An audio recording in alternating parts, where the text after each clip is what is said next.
Hello everyone, friends. Today we are starting our After Effects lessons with you. This video will seem a little strange to me, because why? As you know, since my channel is a bit Blender oriented, I was generally shooting Blender videos. From now on, I want to shoot different videos. That's why we will switch to different software from time to time. After Effects will probably come first among these. If you're wondering where After Effects came from, I've been into it a lot lately. My knowledge of After Effects is probably between 0 and 1%. I don't know that in detail. I'm learning something half-baked. I will try to convey to you what I have learned here. Yes, what will we do in After Effects today? Today, I will try to explain to you how we can create an explosion scene in After Effects in its simplest form. Let's see, I hope we try to do something nice. I have an explosion scene with a green screen. Let me open it like this, watch it. As you can see, it explodes very smoothly, let's close it. And I have another video that I will use. This will be my scene. I think I can put the explosion scene right here. Now, friends, let's start right away by using these videos. Let me move this to the side. There is no need for these to be on the screen. When we open After Effects, there is the project section. I click on this. I can either double-click here, or select two of the project files and drag them here. Both come to the same account. After doing these operations, we have the timeline section at the bottom, where we add our VFX video. So, let's not say VFX, we have our main video, we throw it here. We can adjust the length of this from here. I'll shorten this a bit like this. How much should we do on average? I think it seems reasonable to do it for around 10 seconds. I don't think it needs to be too long, as you have seen. Now, while playing our video, let's think about this so that it does not play at such high quality. Because I don't want it to put too much pressure on the system since I'm recording. Now, after doing these operations, we need to do a tracking operation here. Let's talk a little bit about what this tracking process is. Now, since we will place the explosion scene in our video soon. That explosion scene needs to stay glued to the screen. We need to do this with a marker, that is, a track. Now, when I come to the edge, there is a track panel. This will most likely not appear to you. If it is not visible, when you activate the tracker section from the window, the tracker panel here will also appear like this. I choose my video. From here I click on the track motion button and you can see that I added a track to my screen. I'm holding it, I couldn't hold it, even let me get a little closer, let's do Ctrl Z without shifting the center. I think I can even pull this part down a little bit. Let me work on a slightly larger screen. I hold it right from the edge and put it right on top of two contrasting colors. Look, pay attention to the exact point I put. Around. There are opposite colors, so you can think of it as black and white. When I put it on black, I put it on a contrasting color because it can be found more easily in the white section, and I can expand it a little in the search section. Now, after doing this, we need to adjust this calculation part. We have a button here to do the calculation. There is an analysis part. So analyze forward. When I clicked on this, we started such an analysis process. As you can see now, he is doing our analysis in a very practical way. Since our video was shot with something like a gimbal, it does not shake too much, and since it does not shake, you can see that the analysis is done in a nicer and cleaner way. It already does it quickly. It's not a very long scene. You can see it's a 10-second scene. Yes, our calculations are generally over, friends. If we examine it this way, you can see that it is very clean. Now let's come to the first frame. Now we cannot use this track alone. We need to transfer this to an empty object, which we call null. Now, if you ask what null is, it is a model that does not have much of an effect when used alone. If there are people who use Blender, I will give an example since my channel is Blender oriented. There are EMT objects in Blender, but they are useless when used alone. However, you can use them by sticking them to something like this or transferring them to something. In fact, the usage logic for a null object is like this. Now I right-clicked. From the new section, it creates a null object and you can see that it comes here. Now I select my video and there is an edit target from here. I click on target and select my null from there. Look, I am selecting the null object I just created here. After doing this I need to confirm this. I click on the Apply button. I OK the X-Y axis and confirmed. Now, I have transferred the previous tracking process I did to the null object. Now, I can transfer this data, that is, the track process here, from this null object to different objects. What I need to do now is to bring my explosion scene like this. I put this at the top. Now, if you can see that there is a green screen in this video, we need to clear it. Now, from the top, again in the window, there is an effects section like this. I don't know where I can see it right away. Let's see, effects, I can't see it, but I'll show it soon. Most likely this is it. Yes, see the effects section. When we open it, you can see that it is at the bottom. Effects and presets. Now, after selecting my video, I come here, friends. I type key directly into this search field. Actually, we can do it from here too. There is a section that appears when we type key light. Look, there's key light 1.2.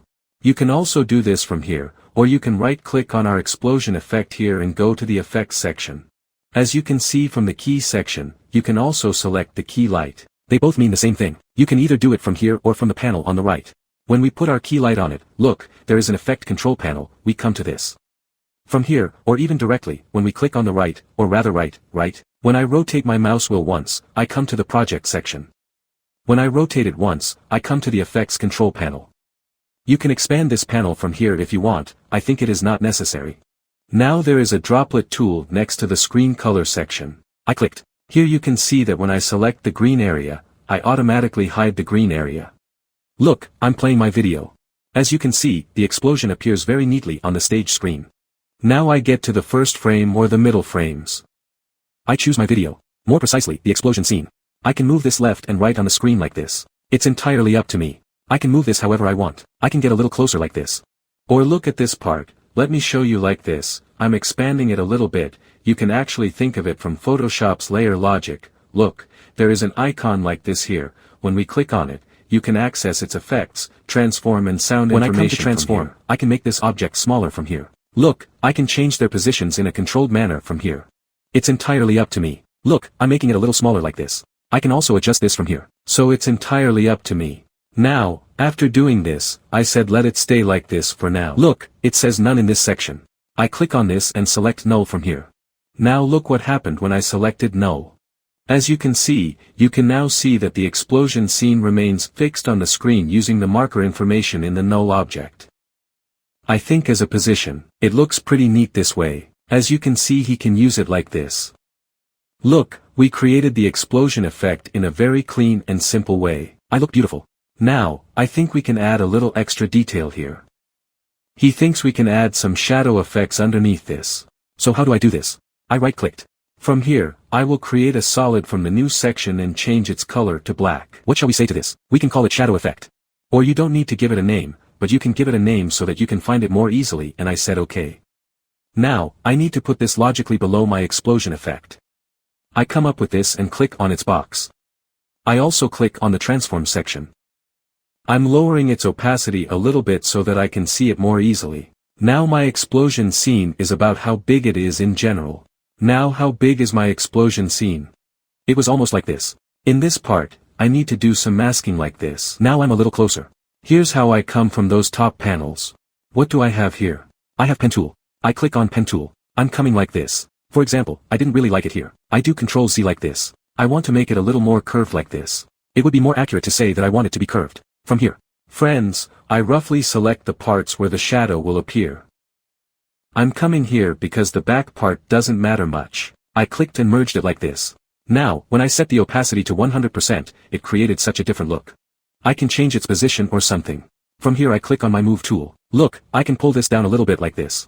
From here, I can change their positions a little more like this again.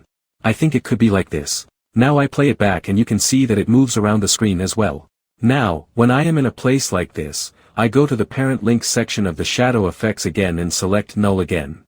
What happens when I choose null? It will automatically remain fixed on the screen. Now this does not seem very realistic. So what should I do about it? I need to give this a blur effect. I can also do this by right-clicking, or I can directly type blur from here. After writing, I come down a little bit. There is Gaussian blur in a place like this. As you can see, we can transfer this. I generally prefer to use this. I threw it on him and came here with my Gaussian blur. I'm going to raise this one like this and the other one a little bit like this. I raise it a little higher. Look, you can see that there is a little bit of a blur effect around the edges. Even if I vote out, you can understand better what I mean. I reduced its opacity at first. I'll show you why I did this in a moment. Now, logically, there should be no shadow in this starting frame. The shadow effect should appear close to the moment when the explosion effect appears. This is actually true in Premiere as well. This also applies to After Effects. There's a timeline over there. I'm sure there's a clock icon. Look, I clicked on this.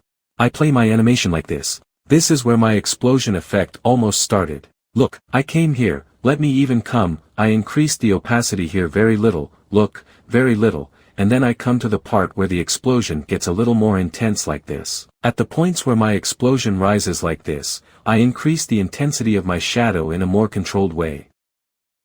I think this means a very sufficient value for me. I won't exaggerate too much.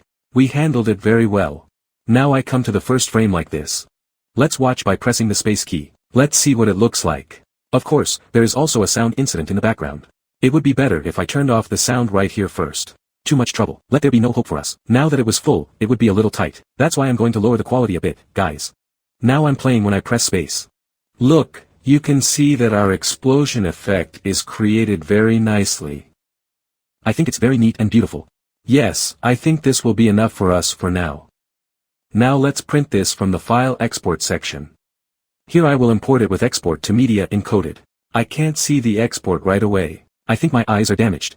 From the export section, I select the Adobe Media Encoder section and wait for my media encoder to open. But of course we made a small mistake here. I need to redo that soon. Look, there is a tick here. I made it without putting it. I'll probably make it again. Let our encoder be turned on, then we adjust it again and render again. No problem. Now I'm waiting for the media encoder to open. Yes friends, our media encoder is opened. Our video is here. But of course we will remove this. Let's say delete it like this. Let's delete it from here again. Let's get to this part. The tick here is active again. I will do it now. I couldn't. I go to export from the files section again, and from there I select the media encoder section, and I'm waiting for it to come to media encoder again. I think it will come soon. This part seemed a little strange, but it actually works properly. Let's click. I think we can go to the desktop from here. In fact, instead of taking this to the desktop, let's go to the location where our files are and call it Final VFX. We can give it a name like this and say OK. And let's start coding from here. So let's start our rendering. Yes, our rendering has started now, friends. Now it will be over in a very short time. When it's over, let's quickly continue where we left off. Yes friends, our rendering is over. Let's watch it and see how it turned out. Let's open the Final VFX like this. In my opinion, I can say that it is number 10 and 5 stars. It was very nice. Let's watch it again. I should even turn off the sound so I can watch it better. I'm watching it with you right now. I think it's 10, 5 stars. We can of course do this in Blender too. There are also many shortcuts and such. We can, but I wouldn't say Premiere, it came out of Premieres. I can say that the ability to do it in a very practical way in After Effects attracted me a lot. That's why from now on, I will start using After Effects mainly. Because I really love VFX work. That's why I want to try these works in After Effects. So let's see what happens. As I improve myself in After Effects, I am planning to shoot different videos in the future. Of course, if there is demand in this field, I think we can make other videos, especially in the field of VFX. Of course, I also need to learn thoroughly. Let's see, I think something good will come. Well friends, that's all our video for today. Today, we learned how to create an explosion scene with basic After Effects. Take care, see you in the next videos.